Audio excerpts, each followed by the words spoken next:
इंद्रायणीचं पसायदान. दिनांक 9 डिसेंबर.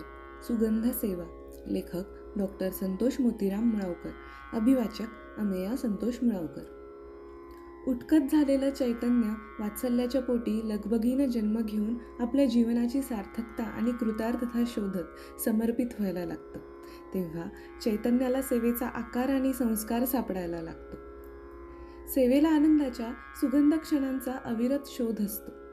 सम्यक आनंदाचे क्षण सुगंधानं शाश्वत करायचे हीच सेवेच्या जीवनाची इतिकर्तव्यता आणि कृतकृत्यता असते.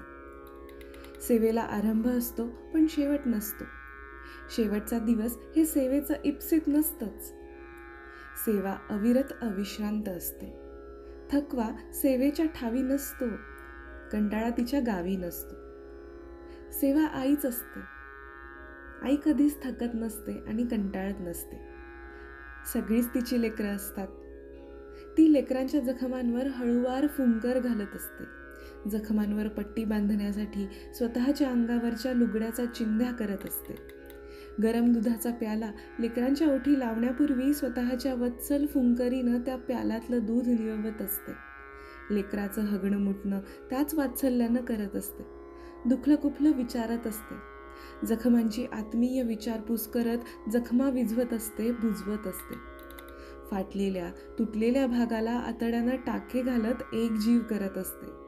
विझत चाललेल्या प्राणज्योती प्रयत्नांच्या पराकष्टेनं प्रज्वलित करत असते. सेवेचा आत्मा आईचा असतो, तिचा पदर वात्सल्याचा असतो, म्हणून मृत्यूही सेवेपुढं शरणागती पत्करत असतो. अखेरच्या नाईलाजापर्यंत तोही कठोर होत असतो. सेवा निर्मळाचं गाणं असते, सोज्वळाचं जगणं असते. सेवा निराशेला आशेची प्रसन्न टवटवी देत असते. पानगळीच्या उदरात नवी पालवी फुलवत असते. सेवा लोकांना आजारातून उठवत आत्मविश्वासाची उभारी आणि स्वावलंबनाची भरारी देत असते. सेवा माणसाच्या मनातला हरवलेला समुद्र, हरवलेला पाऊस, हरवलेला मृद्गंध, हरवलेलं चांदणं परत मिळवून देत असते.